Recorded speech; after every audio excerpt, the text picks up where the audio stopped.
반갑습니다.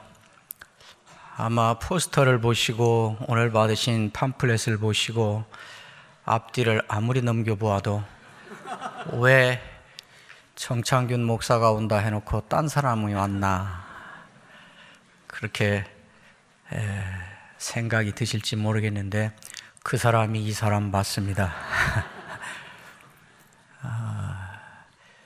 왜 그러면 사진하고 실제가 몰골이 이렇게 다른가?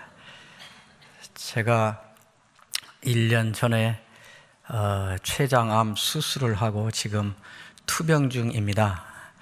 기적의 역사로 1년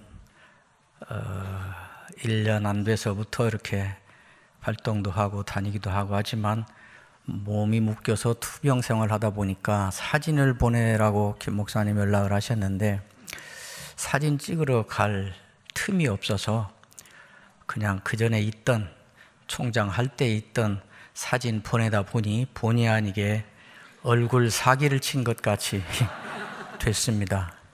언뜻 보기에 몰골은 사진보다 훨씬 흉하게 생겼지만 그러나 1년 암 투병하는 사이에 자세히 제 얼굴을 들여다보시면 훨씬 더 깨끗하고 거룩하고 영적으로는 훨씬 더 아름다워졌습니다. 제 말을 믿으시고 전혀 사진과 실물이 다른 것에 대하여 시험 받으시거나 상처받지 마시기 바랍니다. 부활절을 이렇게 기억하고 기념해서 한 교회가 더구나 이렇게 지역의 교회들이 연합해서 한 곳에 모여 오늘이 그날이다 라는 것을 서로 나누고 기억하고 고백하고 선포하고 감사하는 것은 매우 귀한 일입니다. 어떤 분들은 전통적으로 매 주일이 예수님이 부활한 날을 기념하는 날이고 예수님의 부활은 언제나 선포하고 감사해야 되는 것이지 왜 특별한 하루를 정해서 그렇게 하냐? 그건 위험하다, 신학적으로도 옳지 않다라고 매우 비판적인 사람들이 있습니다만은 그렇지 않습니다.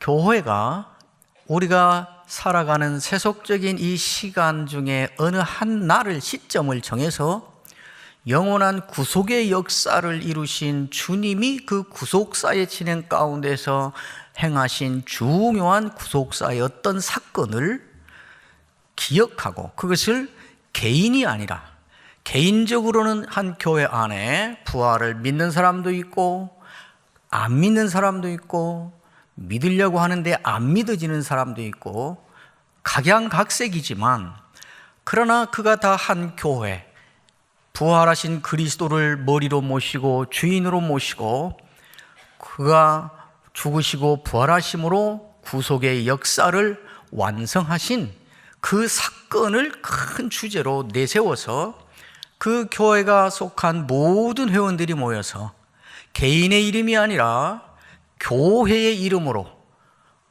신앙 공동체인 교회가 예수님의 부활을 그래서 우리도 부활할 것을 기억하고 확인하고 고백하고 감사하고 교회의 안팎으로 세상을 향하여 아직 믿어지지 않는 이들을 향하여 선포하는 이러한 위대하고 또 아름답고 복된 어떻게 보면 반드시 해야 될 중요한 일인 것입니다. 한 교회만이 아니라 한 지역에 있는 교회들이 이렇게 개교회주의가 극성을 부리는 이러한 교회 목회 상황 가운데서도 목회자들이 모여서 교회가 연합하여 이 일에 대해서만은 우리 교회가 다 같이 한 곳에 모여서 이 부활을 이날 우리가 다 모여서 함께 교회의 이름으로 공동체 이름으로 확인하고 고백하고 감사하고 그것을 기뻐하고 또 그것을 안팎으로 선포하는 이 역사를 합시다 해서 모이는 이 일 자체로 매우 위대하고 매우 귀한 일이고, 교회가 교회 이름으로 공식적으로 그리고 공개적으로 그리고 공적으로 반드시 해야 되는 일이라고 저는 믿어오고 있습니다. 그 일을 하고 있는 그 일의 현장에 제가 또 메시지를 전하는 목사로 이렇게 서 있고, 교회들이 그 예수님의 부활을 이렇게 고백하며 기뻐하며 감사하며 확인하며 선포하고 있다라는 것을 보는 현장의 목격자로 이렇게 서 있는 것이 저에게는 명예로운 일이고 목사로서 매우 영광스러운 일입니다.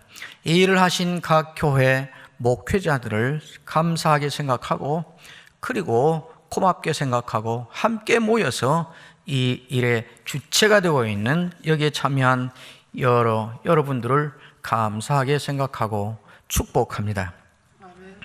오늘은 여러분이 다 아시는 대로 부활주일입니다. 예수님이 부활한 그날인 것은 아니지만, 성탄절이 예수님이 태어난 그날이 아닌 것과 마찬가지로, 성탄절을 우리가 기념하는 것은 예수님의 생일 축하를 하는 것이 아니라 하나님이신 그분이 인간을 위하여 땅에 오신 그 사건을 기념하는 것이듯이, 오늘이 예수님이 부활한 몇 월 며칠 그날인 것은 아니지만, 교회가 연합으로 이 날을 그것을 기념하고 확인하는 날로, 공적인 날로 정해서 예수님이 부활한 날을 우리는 숭배하는 게 아니라, 예수님이 부활하신 날을 우리가 기억하는 것이 아니라 예수님이 부활하셨다는 사건을 지금 기억하고 있는 것입니다.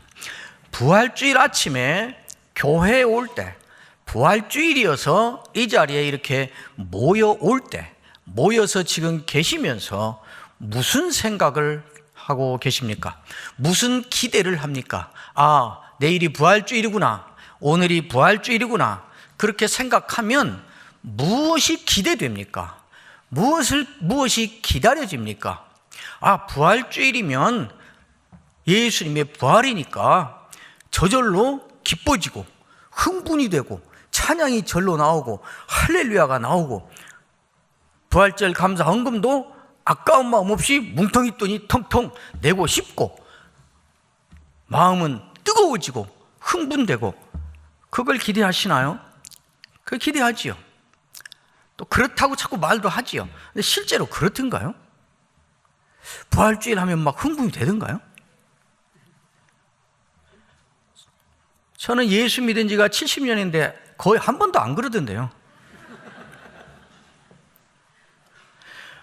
우리가 예수님이 부활하셨다, 부활을 생각하면 기뻐 뛰고 찬양하고 좋아서 미치겠고, 춤이 저절로 나오고 할렐루야가 저절로 나오는, 한마디로 하면 감정적인 어떤 반응을 기대하는 것은 잘못입니다.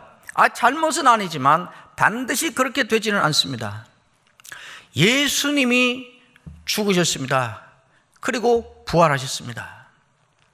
예수님은 죽고 부활하신다는 것을 종려주일 예루살렘에 입성하고부터 일주일 지나는 동안 집중적으로 최측근 사람들에게, 제자들에게 예수님의 말을 가장 말귀를 잘 알아듣는다고 예수님도 인정하셨던 따르는 여자들에게 계속 말씀하셨습니다. 내가 죽는다, 그리고 다시 살아난다. 제자들에게는 내가 살아나서 너희들보다 먼저 갈릴리로 갈 것이다, 그러니 우리 갈릴리에서 만나자, 이렇게 말씀을 계속 하셨습니다. 그리고 예수님이 죽으셨습니다. 예수님이 약속하신 대로, 말씀하신 대로 살아나셨습니다. 예수님이 부활하신 그 현장에서 무슨 일이 일어났을까요?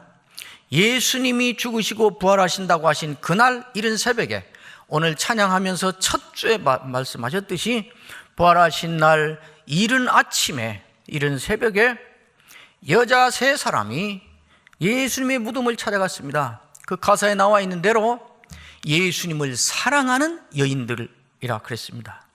예수님을 그렇게 사랑하고 예수님이 죽기 전에 죽는다는 말을 듣고 그게 무슨 말인지를 이해했던 사람들이 예수님의 부활하신다고 약속하신 그날 이른 새벽에 해가 떴을 때 그렇습니다. 그러니까 무덤을 잘못 찾아갈 가능성은 전혀 없다는 것을 마가는 그렇게 못 받고 있는 것입니다. 그 무덤 제대로 찾아간 것입니다. 그런데 마가는 그 1절에 그 여자들이 무엇을 가지고 무덤에 갔다 그럽니까? 향품을 가지고 갔다 그럽니다. 여자 세 여인이, 이 여자는 오다 가다 하고 호기심 나서 간 여자가 아니라 예수님을 오늘 찬송한 대로 극진히 사랑하는 여자들이 예수님에 대한 깊은 간절한 사랑을 품고 예수님을 찾아갔습니다. 그런데 그들이 뭘 가지고 갔다고요? 우리 처음 만났지만 서로 말은 주고받으면서 하십시다. 향품을 가지고 갔다고. 향품은 어디에 쓰는 거지요? 시체에게 필요한 것입니다. 그렇죠? 예수님이 부활하신다고 하신 그날 이른 새벽에 예수님이 묻힌 무덤을 찾아가면서 향품을 가지고 갔다고 마가는 고발하고 있습니다. 이게 무슨 말일까요? 그들이 예수님을 극진히 사랑한 것이 사기였다거나 구라쳤다는 말이 아니라 사랑한 것은 확실히 맞지만 그러나 예수님이 부활하실 것을 믿지는 않았다고 지금 말하고 있는 것입니다. 예수님을 생전에 가장 가까이서 따라다니며 부활할 것이라는 것을 육성으로 직접 들은 그 여인들도 예수님이 부활할 현장에 가장 먼저 찾아간 그 여인들도 예수님의 부활을 믿지 않았습니다. 천사들에게 말을 듣고 부활을 전하라, 갈릴리에서 땄던 말을 기억하라고 하라. 기억해 모여 갈릴리로 내가 부활해서 간다, 거기서 만나자, 그거 기억하고 갈릴리로 모여라, 이 말이지요. 여자들이 놀라서 달려가면서 제자들에게 이 소식을 전하고 예수님이 부활하셨다는 소식이 속속 전해지고 있습니다. 복음서를 자세히 읽어보시면 복음서, 공관복음이 공통적으로 예수님의 부활의 소식이 전해지고 그 소식을 전해 듣는 제자들이 나타낸 반응을 똑같이 일관되게 반복적으로 같은 말로 말하고 있습니다. 저들이 믿지 아니하니라, 믿지 아니하니라, 믿지 아니하니라. 그러면 그의 유령이라 하더라. 예수님이 부활한 현장에서 일어난 일은 기뻐 뛰며 찬양한 게 아니고 피켓 들고 만세 만세 만만세, 부활하신 주님을 환영합니다, 부활하신 주님 찬양합니다, 피켓 들고 무덤 찾아간 게 아니라 시체에 바를 향품 준비하고 갔다고.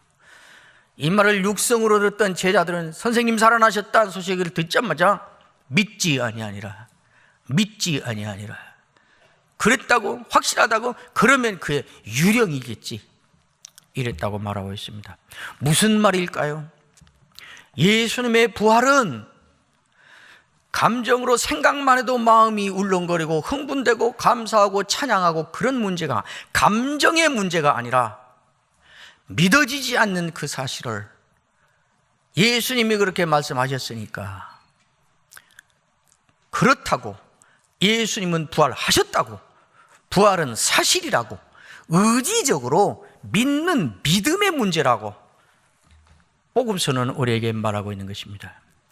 그러므로 부활주일에 우리가 해야 될 매우 중요한 일은 내가 예수의 부활이 믿어지는가 안 믿어지는가를 확인하는 것이 아니고, 예수님의 부활을 생각하니까 마음이 기뻐지는가 안 기뻐지는가 이것을 살펴보는 것이 아니고, 예수님이 부활했다는 사실을 의지적으로 고백하고 붙잡고 믿고 확인하고 선포하는 의지의 문제라고 성경은 우리에게 말하고 있는 것입니다. 실제로 예수님께서 부활하시자마자 승천하시기까지 40일 동안 예수님이 이 40일 동안은 시간을 초월해서 움직이십니다. 여기 있었는데 바로 다음 순간 저기 나타나고, 공간을 초월해서 나타나십니다. 여기 나타났다가 갑자기 없어지고 문도 안 열었는데 쓱 들어와서 여기 있다가 쑥 가시고 40일 동안 예수님은 부활하신 이후에는 한 번도 군중 앞에 나타나지 않습니다. 군중을 모아놓고 가르치는 일을 하지 않습니다. 환자들을 앞세워놓고 고치는 일을 하지 않습니다. 부활하시고 40일 동안 예수님은 계속해서 집중적으로 바삐 다니시면서 제자들만 찾아다니고 있습니다. 제자들을 모여있는 곳에 쑥 들어와서 평안하냐 묻고, 이리 와봐라, 내 손 한번 만져볼래? 여기 나 못 박힌 자국 있지? 있지? 유령이 그 손에 못 박힌 흔적이 있는 유령이 있냐? 근데 나는 있지. 이리 와봐라, 여기 손 넣어봐라. 여기 창에 찔린 자리 여기 만져봐라. 있지? 유령이 그 몸에 창 찔린 흔적이 있는 유령이 있냐? 근데 나는 있지. 그러니까 나 살아난 거 맞지? 부활한 거 맞지? 나 확실히 몸인 거 맞지? 그러고 가버렸습니다. 예수님의 부활을 확인시켜주고 떠난 것입니다. 또 불쑥 나타나서 먹냐? 그거 좀 가져와 봐라. 먹으면서 나 먹지? 유령이 빵 먹는 거 봤니? 근데 나는 먹지? 그러니까 나 다시 살아난 거 맞지? 나 부활한 거 맞지? 그리고 쭉 다시 가시고,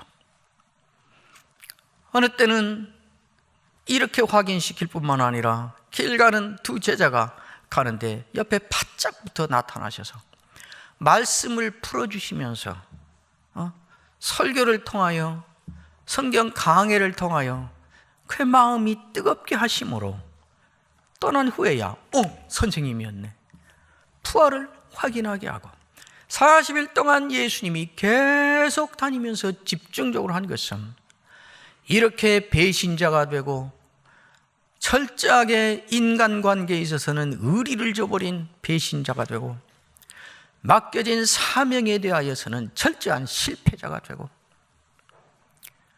윤리에 있어서는 반역자가 된, 그리고 이렇게 세상을 뒤바꿀 그룹으로 길러놓은 이 그룹에 있어서는 뿔뿔이 흩어져서 오합지졸이 되어버린 이러한 제자들의 그 믿음을 회복시켜 놓는 그 일을 하는 일에 예수님은 40일 동안 집중하신 것입니다. 오늘 오전에도 제가 장효산학교에서 설교하면서 이 대목을 이야기했습니다마는 사도행전의 첫 장을 딱 열면 사도행전이 시작되는 첫 마디가 가로에 있는 말까지 넣어서 하면 부활하신 예수께서 사도들과 함께 모이사 그랬습니다. 사도행전을 시작하는 첫 마디입니다. 사도행전을 시작하는 첫 장면은 부활하신 예수님이 오합지졸이 되고 뿔뿔이 흩어지고, 심지어 수지자라고 하는 사람은 나는 고기나 잡으러 갈라네, 선생님 만나기 이전 인생으로 돌아가 버리겠다고 다른 제자들 모아놓고 그렇게 앞장서서 나가는 그런 사람들, 믿지 않은 사람들, 이 사람들을 집중적으로 찾아가서 그들에게 믿음을 회복시켜 놓고 그들을 다시 회복시켜서 한자리에 그대로 딱 모아놓은 그 모습으로 시작합니다. 그리고 그 자리에서 다시 땅끝을 내대신 가라는 사명을 주는 모습으로 사도행전은 시작하고 있지요. 부활은 흥분하고 기뻐 뛰고 한번 소리치고 그리고는 옛날로 돌아가고 끝나버리는 것이 아니고 믿어지지 않는 이 사건을 사도 바울은 오늘 고린도전서 15장에 보면 비밀이라고 한 이 신비한 사건을 의지적으로 붙잡고 믿기로 작정하는, 그래서 이 부활신앙의 한 부분을 나도 붙잡고 살기로 작정하는 그런 날인 것입니다. 부활이 아직 믿어지지 않는 분 계십니까? 이해가 갑니다. 그렇게 쉽게 믿어지면 세상에 안 믿을 사람이 누가 있겠습니까? 그러나 이 자리에 나와 있는 사실만으로 반드시 예수님이 어느 순간 어느 때에 제자들을 다시 세우듯이 여러분이 부활의 신앙을 고백하고 믿고 그것 때문에 기뻐하도록 반드시 회복시키실 것이니까 걱정 마시고 잠시 기다리십시오. 여러분 주위의 구역에 제자반에 아직도 부활이 안 믿어진다고 하는 사람이 있습니까? 답답해하지 마시고 저 사람 구원 받았을까 의심하지 마시고 예수님이 지금 만나고 계시는 중이니까 기다려 주십시오. 우리는 다 그 부활을 믿게 될 것입니다. 왜 그런가 하면 오늘 고린도전서 15장 앞에 있는 대로 보면 그것을 믿음으로 구원에 이른다 그랬으니까 구원하셨으면 그것도 믿는 그 신앙을 회복하도록 그 믿음을 붙잡도록 예수님이 하실 것입니다. 고린도전서 15장은 이 사건이 있고 수십 년이 지난 후에 사도 바울이 기록한 말씀입니다. 이렇게 해서 예수님이 제자들에게 부활에 대한 믿음을 다시 확실하게 회복시켜 놓았고 이 일 후에 제자들은 사도행전 4장에 1장이 그렇고 4장에 가면 바로 4장 1절이 사두개인들이 바리새인들이 저들의 부활의 도 전함을 싫어하여 예수님이 부활했다는 사실을 전하는 것 때문에 저들을 잡아서 감옥에 가두었다 그럽니다. 감옥에 가두고 70인 사내들인 회의에 말발굽으로 둘러선 그 자리에 다 둘이 서서 얼마나 오금이 저리겠어요. 재판을 받고 다시는 예수가 부활했다는 예수의 예자도 말하지 말라. 그렇지 않으면 죽여버리겠다. 가만두지 않겠다. 그렇게 협박을 하고 그래도 나가서 하고 또 붙잡혀와서 매로 후려치니까 그 배 맞고 예수의 예자도 말하지 마라. 그렇지 않으면 너희를 가만두지 않겠다. 협박하니까 눈을 부릅뜨고 고개를 쳐들고 쳐다보면서 뭐라고? 우리를 그렇게 모르겠냐? 우리가 너희의 말을 듣겠냐? 하나님의 말씀을 듣겠냐? 우리는 눈으로 보고 들은 것을 전하지 않고는 살 수 없는 사람들이다. 우리를 어떻게 보고 그리고는 바로 나가서 부활의 도를 계속 전합니다. 그 중에 어떤 사람은 불에 태워 죽기도 하고 칼에 찔려 죽기도 하고 히브리서에 말한 여러 모습의 죽음당한 사람들 다 예수의 부활의 도 전하기 때문에 그렇게 당한 사람들입니다. 이렇게 예수님이 만들어 놓고야 말았습니다. 예수님께서 우리를 그렇게 할 것입니다. 그러나 서두에 말한 것처럼 그렇게 했으니까 그 이후에는 모든 사람들이 다 부활을 믿게 되었고 부활은 저절로 믿어지고 그랬는가? 이 일이 현장에서 그 정도였으면 그 현장에서 역사가 벌어질수록 얼마나 더하겠냐 하는 이야기를 하는 것입니다. 이렇게 했으니까 이제 모두 믿게 되었단 말이 아니고 예수님에게 육성으로 듣고 옆에 따라다녔던 그 사람들도 부활을 믿기가 이렇게 힘들고 이렇게 안 믿어서 예수님이 이렇게 했어야 됐다면 점점 더 오고 오는 신자들은 오고 오는 제자들은 예수의 부활의 도를 따르고 부활을 믿는 것이 얼마나 어렵겠냐 이리 가야 맞는 것입니다. 실제로 그렇게 돼서 수십 년이 지나서 사도 바울은 고린도 교회에 긴 편지를 보내다가 마지막 장을 쓰기 직전에 15장에 오면 부활에 대한 이야기를 합니다. 부활의 이야기를 길게 1절에서 57절까지 부활에 대한 이야기를 합니다. 왜 부활에 대한 이야기를 하는가? 부활의 긴 논의를 하는 계기가 무엇인가? 그 사도 바울은 앞에서 처음부터 밝힙니다. 내가 너희에게 전한 것은 내가 받은 것을 내가 너희에게 먼저 전했는데 너희에게 전한 것은 너희가 받은 것은 계속 말합니다. 그러면서 그것이 무엇인가? 내가 전한 것은 내가 만들어낸 것이 아니다. 내가 받은 것이었다. 너희는 이것을 받았다. 너희가 이것을 받고 믿으면 구원을 얻었을 것이다. 그러면서 그 전했다는 것, 그것이 무엇인가? 그것을 한마디로 말하면 무엇인가? 그것을 사도 바울은 이렇게 말합니다. 15장 2절에 너희가 만일 내가 전한 그 말을 굳게 지키고 헛되이 믿지 아니하였으면 그로 말미암아 구원을 받으리라. 그리고 3절에 내가 받은 것을 먼저 너희에게 전하였다 또 얘기합니다. 그리고 그 전한 것, 너희가 받은 것의 핵심 내용이 무엇인가? 이는 성경대로 그리스도께서 우리 죄를 위하여 죽으시고 장사 지낸 바 되셨다가 성경대로 사흘 만에 다시 살아나셨다는 것이다. 그러니까 바울이 전한 복음, 바울이 받은 복음, 이들이 제자들이 받은, 고린도 교회 신자들이 받은 말씀, 이것 모든 것은 다 하나님께로부터 받은 것이고 하나님이 저에게 나를 통해 전한 것이고 그것인데, 그 내용의 핵심은 무엇인가? 예수는 죽었어. 그리고 다시 살아났어. 이것이 성경에 말하는 것이고 성경대로 그렇게 됐어. 예수의 부활을 전하는 것이 핵심이었다는 것입니다. 그런데 왜 이 말을 이렇게 길게 또 해야만 됐는가? 거기 보면 너희 가운데에 내가 전한 이것을 믿지 않는 자가 있다 하기로, 그렇게 합니다. 믿지 않는 자가. 그러니까 바울의 시대에도 바울이 전도하고 바울이 세우고 바울이 이렇게 돌보고 하는 그 교회 안에도 부활을 믿지 않는 사람들이 적지 않게 있었던 것입니다. 그래서 부활에 대한 말을 합니다. 쉽게 말하면 왜 부활을 하는가? 부활을 믿지 않아서,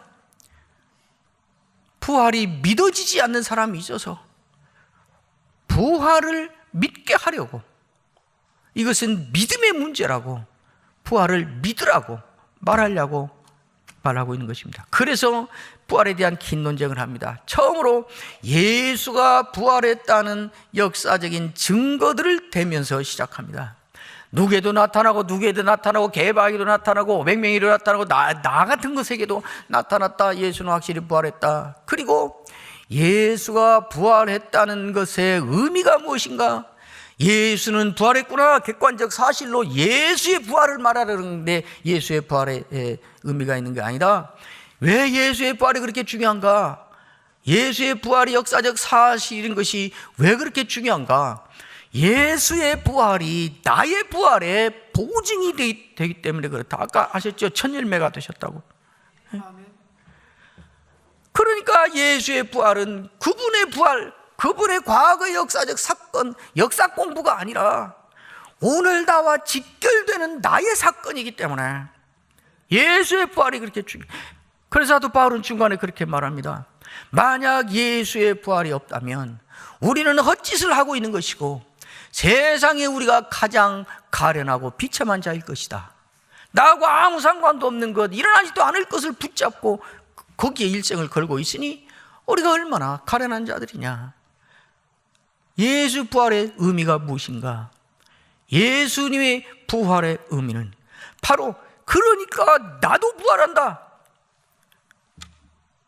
예수님이 부활한 사건이 여기 있으니까 부활이 가능한 것이다. 나도 부활하는 것이다. 그리고 이어서 사도 바울은 부활의, 예수님의 부활의 효과가 무엇인가를 이야기합니다. 그것이 오늘 우리가 읽은 문제입니다. 한마디로 말하면 예수가 부활했다는 말은 예수의 죽음을 전제로, 예수의 부활은 십자가의 죽음으로부터 시작하는 것입니다. 죽음이 없는데 어떻게 부활이 있겠습니까? 부활했다는 말은 죽었다는 말을 전제하고 있는 거예요. 이거 한 덩어리인 것입니다. 이게 무엇인가? 오늘 읽은 말씀을 보시면 요약하면 이것입니다. 예수님의 죽음은 어떤 죽음인가? 부활이 전제되어 있는 부활의 서막인 이 죽음의 의미가 무엇인가? 예수님의 죽음은 죽음으로 죽음을 죽이는 죽음이었다, 이 말입니다. 예수님이 죽음으로 온 인류가 죽어야 될, 그러므로 나도 반드시 죽어야 될 나의 죽음의 문제를 해결하고 죽음을 죽음으로 죽여버린 것이었다. 히브리서에도 그렇게 말하지요. 죽음을 죽인 죽음이라고. 죽음을 죽였다는 말에 또 다른 말은 무슨 말인가? 죽음에 왜 왔는가? 죽음은 무엇의 권세인가? 죽음으로 권세를 누리고 이렇게 위세를 떠는 건 무엇인가? 죄다. 죄가 죽음을 가지고 위세를 부린다. 근데 아무도 죽음을 이길 수가 없으니 죄가 왕노릇한다. 그런데 예수가 자기의 죽음으로 이 죄의 권세인 죽음을 죽여버림으로 죄를 죽인 것이다. 죄를 이길 자가 아무도 없었는데 예수가 죽음으로 죄의 권세인 죽음을 죽여버림으로 사실은 죄를 죽이고 승리자가 된 것이다. 그런데 예수가 이겼대. 예수가 승리자가 됐대. 그게 아니고 그 승리가 이제 나의 승리가 된 것이다. 내가 내 죄를 이긴 것이고 내가 내 죽음을 이긴 것이 됐다. 여기에 이르니까 사도 바울은 속된 말로 하면 미친 듯이 아우성을 치고 소리를 지르고 부르짖는 것입니다. 그것이 여러분이 읽은 바로 그 말씀입니다. 55절부터가 그 말씀입니다. 사망아 너의 승리가 어디 있느냐? 사망아 너의 쏘는 것이 어디 있느냐? 사망에 쏘는 것은 죄요 죄의 권능은 율법이라. 우리 주 예수 그리스도로 말미암아 우리에게 승리를 주시는 하나님께 감사한다. 사망아 너의 이김이 어디에 있느냐? 죽음아 너의 쏘는 독침이 어디에 있느냐? 궁금해서 어딨어 묻는 게 아니라 그거 없어졌다는 선언인 것입니다. 사망의 독침은 죄인데 우리 그리스도께서 57절에 우리 주 예수 그리스도, 이건 부활하신, 죽고 부활하신 그 예수를 말하는 것입니다. 우리 주 예수 그리스도 때문에 그가 우리에게 승리를 주셨다. 우리에게 이김을 주셨다. 그의 이김이 나의 이김이 됐고 그의 승리가 나의 승리가 됐다. 이 정도 확인했으면 어떻게 됐을까요? 감사합니다. 하나님께 감사하노니 그랬습니다. 그래서 이제 어느 것도 죄를 빙자하여 나에게 죽음을 들이밀 수 없고 죽음을 들이밀어서 죄로 나를 복종시킬 수 없게 됐다 이것입니다. 사도 바울은 이 깊은 깨달음을 로마서 8장에서는 다른 방식으로 표현합니다. 누가 우리를 그리스도의 사랑에서 끊으리요? 환난이나 공고나 핍박이나 기근이나 적신이나 위험이나 칼이랴. 우리가 종일 도살당할 양같이 여김을 받았나이다 하였다. 그러나 하나님의 능력으로 말미암아 우리가 넉넉히 이기느니라. 높음이나 깊음이나 장래일이나 천사나 이런 일이나 저런 일이나 잘 되는 거나 못 되는 거나 소망이나 절망이나 암이나 건강이나 실패나 성공이나 어떤 피조물이라도 그리스도 예수 안에 있는 하나님의 사랑에서 우리를 끊을 수 없으리라. 어디에서 이런 담력이 나올까요? 로또를 맞았을까요? 갑자기 국무총리로 임명을 받았을까요? 갑자기 아이가 노벨상을 받게 됐을까요? 그래서 이렇게 찬양을 할까요? 아닙니다. 사도 바울은 지금 자기가 살고 있는 삶의 현장이 어떤 현장인가를 거기 말하고 있지 않아요. 환난이나 곤고나 핍박이나 기근이나 위험이나 적신이나 칼, 눈앞을 어른거리는 죽음, 이런 상황이랍니다. 거기에서 죽음을 죽음으로 죽이고 부활해서 죽음에 대하여 승리자가 되고 죽음을 앞세워서 독침을 갖고 위세를 부리던 죄를 이긴 부활하신 우리 그리스도, 그의 승리가 나의 승리가 되고 그의 이김이 나의 승리가 됐다는 이 확신에서 오는 그 담력이 그렇게 만든 것입니다. 그러므로 사도 바울은 로마서 8장 35절에 아까 누가 우리를 그리스도의 사랑에서 끊으려 그 말하기 직전에 바로 앞에 34절에 그렇게 말한 것입니다. 죽으실 뿐 아니라 다시 살아나신 이는 그리스도 예수시니 그는 하나님 우편에 계신 자요 권세의 상징입니다. 우리를 위하여 간구하시는 자시니라. 제자들을 정신없이 쫓아다니면서 회복시키시고 다시 세상을 책임지라고 사명을 주시고 자기의 일을 전적으로 그에게 맡겨버리셨던 것처럼 부활하시고 승천하신 이후에 지금까지 다시 오실 때까지는 우리를 위하여 그 일을 하신답니다. 죽으실 뿐 아니라 다시 살아나시니 죽음으로 죽음을 죽이고 부활하여 영원한 우리의 이김이 되신 그리스도 예수는 하나님 우편에 계신 자요 우리를 위하여 간구하시는 자시니라. 57절까지 이 긴 부활에 대한 논의를 하면서 사도 바울은 이 부활의 논의, 긴 논의를 왜 하는가? 부활이 긴 논의를 한 목적이 무엇인가? 이 부활에 대한 이 깊은 긴 이야기를 길게 한 마지막 최종 결론이 무엇인가를 한마디로 말합니다. 그것이 여러분이 읽은 58절입니다. 그러므로 내 사랑하는 형제들이여 견고하며 흔들리지 말며 항상 주의 일에 더욱 힘쓰는 자들이 되십시오. 아멘. 이는 주 안에서 그 일이 헛되지 않는 줄을 우리가 알기 때문입니다. 아멘. 이것이 사도 바울이 예수의 부활을 말한 긴 부활론의 목적이고 결론입니다. 부활의 긴 논의를 한 계기는 무엇이었는가? 부활을 믿지 않는, 믿을 수 없는, 믿어지지 않는 신자들이 있기 때문이었습니다. 이 긴 부활에 대한 논의를 하는 목적은 무엇인가? 부활을 우리가 말할 때 그 부활을 말하는 최종 결론은 무엇인가? 이것입니다. 견실하며 그랬지만 저는 견고하다는 말 더 좋아요. 이전 성경 그랬거든요. 그러므로 내 사랑하는 형제들이여 견고하며 흔들리지 말라. 이거는 그냥 일반적으로 넓게 포용성을 갖고 하는 말이 아닙니다.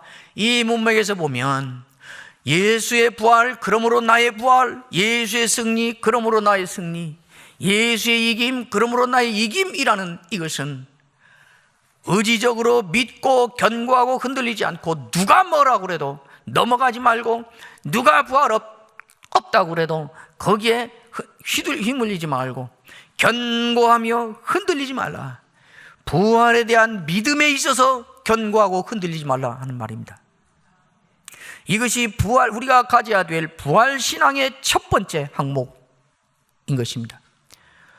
누가 뭐래도 세상이 어떻게 뒤집어져도 신학이 어떻게 바뀌어도 어떤 목사가 어떤 말을 해도 요즘에 어떤 교파의 목사들은 그런데요, 요즘에도 육신의 부활을 믿는 사람이 있어? 그런데요, 유학 갔다 와서 박사학위 받아가지고 하고 요즘에 이 보수 교회들은 아직도 예수 부활을 아직도 그렇게 무식하게 믿는 그런 사람들이 있어. 그런데요, 무식하기는 지가 무식하지. 저는 무식할 뿐만 아니라 미치기까지 했지. 진리를 바로 믿는 사람이 정신 차려요. 사도 바울이 그러잖아요. 미쳤다고 그러니까, 왕이 미쳤다고 그러니까 나는 정신을 바로 차린 사람이라고. 당신도 나와 같이 됐으면 좋겠다고 그러잖아요. 견고하며 흔들리지 마십시오. 세상이 아무리 뒤집어지고 아무리 이단이 나와서 헛소리를 짓거리고 아무리 그럴듯한 말로 여러분들을 세뇌하고 아무리 원하는 것들을 주고 돈을 퍼부어주고 아무리 별짓을 다 해서 여러분들을 호강시켜주고 기쁘게 해줘도 부활을 믿지 못하게 하는 것에는 절대로 넘어가지 말고 견고하고 흔들리지 마십시오. 저의 적용적 메시지가 아니라 사도 바울이 최종으로 내린 결론입니다. 그리고 부활신앙의 두 번째 항목을 이야기하고 있습니다. 항상 주의 일에 더욱 힘쓰는 자들이 되십시오. 이게 무슨 말일까요? 우리가 예수님이 재림하실 때 우리는 다 부활할 것입니다. 우리가 읽은 본문 앞에 있는 말이 그 말입니다. 순식간에 호련히 변하느니 나팔소리와 함께 다 변한다. 이건 비밀이다. 그렇게 앞에 말했는데 예수님이 재림하실 때에 우리는 모두 다 부활할 것입니다. 그러나 그것이 너무 확실하기 때문에, 또 부활하면 무슨 일이 일어날 것인지를 우리는 너무 잘 알기 때문에, 예수님이 부활하면 무슨 일이 일어날까요? 그냥 죽었던 사람이 다시 벌떡 일어나는 것일 뿐일까요? 그렇지 않다고 앞에 말합니다. 사도 바울은 또 다른 곳에서는 예수님이 부활할 때 일어날 일을 다른 식으로 말합니다. 빌립보서 3장 20절에는 그렇게 말합니다. 우리는 다 천국의 시민권을 가진 시민권을 가진 사람들이다. 우리는 지금 살아가는 동안 하는 일이 무엇인가? 우리는 천국의 시민권을 가지고 사는 사람들인데, 거기로부터 구원하는 자 그리스도, 곧 주 예수 그리스도, 그를 우리는 기다린다. 우리가 지금 살고 있는 삶의 의미가 무엇인가? 우리는 뭐 하고 있는가? 하는 일은 각각 다릅니다. 목회를 하고 학교에서 가르치고 설교자들을 훈련하고, 여러분들은 주일학교 교사를 하고 성가대를 하고 헌금을 하고 구역활동을 하고 각각 다릅니다. 교회 청소를 하고 전도를 하고 각각 다르지만 그 일을 하면서 사는 이 인생의 의미는 무엇인가? 우리는 그러면서 천국의 시민으로서 천국으로부터 구원하는 자, 곧 주 예수 그리스도가 오실 것을 기다리는 삶을 살고 있는 것입니다. 그가 오면 무슨 일이 일어나길래 기다리는 것인가? 그 다음 바로 이어서 3장 마지막 절 21절에는 그렇게 말합니다. 그는 만물을 자기에게 복종시킬 수 있는 자의 역사로, 그랬습니다. 아까 로마서 8장에서는 우편에, 하나님 우편에 앉아 계신 자요 그랬는데, 여기서는 만물을 자기 발 아래 복종케 하실 수 있는 자의 그 역사로 오셔서 어떻게 한다고? 우리의 낮은 몸을 일으켜 세워 자기의 몸과 똑같이 영화롭게 한다. 예수님과 똑같이 영광의 몸으로 우리는 예수님의 몸처럼 영광스럽게 될 것입니다. 예수님하고 똑같은 몸이 될 것입니다. 언제 그렇게 한다고요? 부활할 때. 언제 부활한다고요? 예수님이 오실 때. 그러니까 우리의 가장 크고 가장 유일한, 가장 위대한, 가장 감격스러운 소망은, 기대는 어디에 있는 거예요? 예수님 다시 오시는 거예요. 왜 예수님 다시 오는 것이 모두 다 여러분 같이 아멘 되는 거 아니에요? 예수님이 다시 오신다는 소식만 들으면 산아 내 위에 넘어져라, 작은 산아 나를 덮쳐다오 할 사람들이 수없이 많아요. 이게 비밀이에요. 우리만 예수님 부활이 진짜 기쁜 거예요. 왜 예수님이 재림을 기다려요? 예수님이 오시면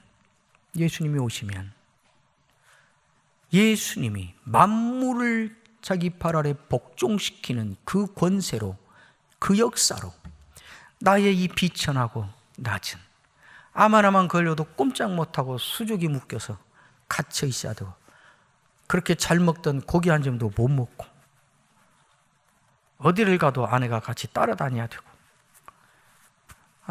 이런 건데 이런 건데 나의 낮은 몸을 늘 앉으려고 파등보등 이를 막물고 해서도 돌아서면 또 그짓하고 있고, 늘 예수 잘 믿어보려고 혀를 물듯이 결심하고 작정하고, 그래도 돌아서면 또 엉뚱한 짓 하고 있고, 어디로 튈지 모르는 이 위험한 인생, 이 낮은 몸을 일으켜 세워 부활하신 예수의 몸의 영광스러움 같이, 영광의 몸의 형체와 같이 우리를 변케 하실 것이다. 그것을 어느 정도 믿는 거예요? 확실하게 믿죠. 목에 칼이 들어와도 믿죠. 내가 나는 못 믿어도 그건 믿죠. 나 참 못 믿어요. 나는 양심적으로, 그 양심 사람마다 달라요. 양심 너무 믿지 마세요. 그러니까 어떻게 해요? 이렇게 확실하니까 어떻게 해요? 예수를 기다리는 것이에요. 예수를 기다리는 구체적인 모습이 뭐라고 말하는 거예요? 항상 주의 일에 더욱 힘쓰는 자가 되라. 왜 그렇게 하는가? 내가 훌륭해서가 아니에요. 내가 충성심이 많아서가 아니에요. 내가 마음이 강해서가 아니에요. 내가 도덕적으로 윤리적으로 수준이 높아서가 아니에요. 내가 배짱이 좋아서가 아니에요. 내가 담대해서가 아니에요. 왜? 이 힘든데도 더욱 힘쓰며 하루하루를 주의 일에 더욱 힘쓰며 사는 것이에요. 주님이 오시고 주님이 반드시 오시고 나는 반드시 부활할 것이 너무 확실하니까 그것을 이미 가진 사람으로서 하루하루를 사는 것이에요. 그러니까 이 일할 때 이렇게 하면 쫌생이 되는 거 아니야? 이렇게 하면 사람들이 비웃는 거 아니야? 그러니까 한번 싫어도 해야지. 이게 아니고, 이게 부활할 사람이 내가 지금 부활했다면 부활하는 것인가? 지금 한 거나 마찬가지인데 부활한 사람이 할 짓이야? 아니지. 부활한 사람이 이거 안 해도 돼? 뭐 해야지. 그러니까 우리가 사는 일반적인 삶의 삶, 직장에서도 부모가 자식을 대할 때에도 자식이 저렇게 하면 부모 쪽팔리지 않아? 그거 기준으로 자식을 닥달하지 말고 부활한 부모가 자식한테 할 일이야? 그렇게 지금 부활을 해서 살고 있는 천국 시민인 것처럼 그 의식으로 하루하루를 살라 그 말이에요. 그것을 사도 바울은 가르쳐서 항상 주의 일에 더욱 힘쓰는 자가 되십시오. 이것을 가르쳐서 부활신앙이라고 하는 것입니다. 신학적으로 좀 더 다른 말로 말하면 이걸 가르쳐 종말신앙이라고 하는 것입니다. 종말은 종말에 가봤더니 오는 그것이 아니고 종말이 너무 확실하기 때문에 지금 종말처럼 사는 것을 종말신앙이라고 합니다. 부활이 너무 확실하기 때문에 지금 부활한 것처럼 그 의식으로 그 가치를 가지고 지금 사는 것을 가르쳐서 부활신앙이라고 하는 것입니다. 오늘 부활주일에 모두 모여서 내리는 그러므로 우리 부활에 대한 이야기의 마지막 결론도 이것입니다. 그러므로 사랑하는 형제들이여, 예수는 부활하셨고 그러므로 나도 부활하고, 예수는 죽어서 죽음을 죽였고 그러므로 나의 죽음도 죽었고, 예수는 부활하여 영원한 생명이 되셨고 죄를 죽였고 그러므로 나도 영원히 살고 죄를 죽이고 승리자가 됐다. 지금은 내가 이 낮은 몸의 형제로 살지만 그러나 예수님이 오시고 부활하면 내가 예수님처럼 영광의 몸으로 변화되어 천국 시민으로 산다. 그것은 지금은 아니지만 그때 부활한 때부터 시작이 아니라 지금 그 삶이 보장된 삶을 살고 있다. 이것은 비밀인데 나는 안다. 그러니까 나는 그 주님이 지금 여기 있는 것처럼, 내가 주님의 몸처럼 지금 영광스럽게 된 것처럼 그렇게 알고 그 삶을 나는 살다가 얼굴과 얼굴로 우리 주님을 뵐 것이다. 이렇게 살라는 것입니다. 사도 바울은 마지막에 한마디를 더 붙입니다. 그것은 절대로 헛된 일이 아니다. 왜 그렇게 사는가? 너희 수고가, 왜냐하면 이는 그렇습니다. 왜냐하면 너희 수고가 주 안에서 헛되지 않은 줄을 알기 때문이다. 이건 그냥 알아 그 정도가 아니라 확신한다. 이것은 변함없이 내 아예 몸에 밴 것이다. 그 말이지요. 여러분, 부활주일 여러 교회가 참 복된 자리에 잘 오셨습니다. 오늘 얻은 결론은 부활주일이 얼마나 마음이 뜨거웠는가? 그건 아닙니다. 뜨거워지는 사람 없습니다. 저 마음 하나 안 뜨겁습니다. 지금도. 부활주일인데 감사헌금 때문에 얼마를 내야 체면 나누고 얼마나 해야 안 쪽팔리고 괜찮아? 어제부터 고민했는데 나는 믿음이 없어. 아니요. 다 그 마음입니다. 저는 여기 부활주일 예배드리러 오면서 헌금도 준비 안 해갖고 왔습니다. 지금 와서 보니까 우리 내 아내가 지갑을 갖고 있어요. 그럼 나는 부활 믿음이 없는 건가? 아니요, 그렇지 않아요. 그런 것 가지고 부활신앙 점검하는 거 아니에요. 그거 가지고 감정이 어떻게 되는가 가지고 부활신앙 있는가 없는가 기준 전혀 아니에요. 부활에 대한 의지적인 흔들리지 않는 견고한 의지적인 고백과 확인과 의지적 감사와 선포가 있는가? 내가 부활할 것이 확실하기 때문에 주의 일에 더욱 힘쓰는 삶을 살다가 우리 주님 만나야겠다 라는 삶을 그렇게 살아가는 발걸음을 옮기고 있는가? 그러면 부활신앙인 것이고, 그 부활신앙은 절대로 주 안에서 헛되지 않다고 사도 바울이 말씀하고 있습니다. 이 부활신앙으로 힘있게 당당하게 쫄지 말고 비겁해지지 말고 뒤로 물러가지 말고 부활을 소유한 자답게 사도 바울처럼 자신 있게 어떤 상황 속에서도 외치며 하루하루를 살아가는 복된 여러분과 여러분의 가정과 여러분의 교회가 되기를 주의 이름으로 축원합니다. 기도하겠습니다. 부활하신 주님 감사합니다. 주님의 부활이 나의 부활이 되고 주님의 승리가 나의 승리가 되는 것을 믿습니다. 혹시 이런저런 일로 그걸 믿지 않는 내가 한쪽에서 고개를 쳐들고 일어날 때에도 믿지 않는 나를 또 다른 나를 일으켜 세워 가르치고 설득하고 달래면서 끝까지 견고하고 흔들리지 않고 그 믿음을 지키며 그 믿음을 가진 자로서 부활을 소유한 자의 삶을 얼굴과 얼굴로 주님 뵙게 될 때까지 살기로 작정합니다. 연약한 우리를 불쌍히 여기시고 도와주옵소서. 예수님의 이름으로 기도하옵나이다. 아멘.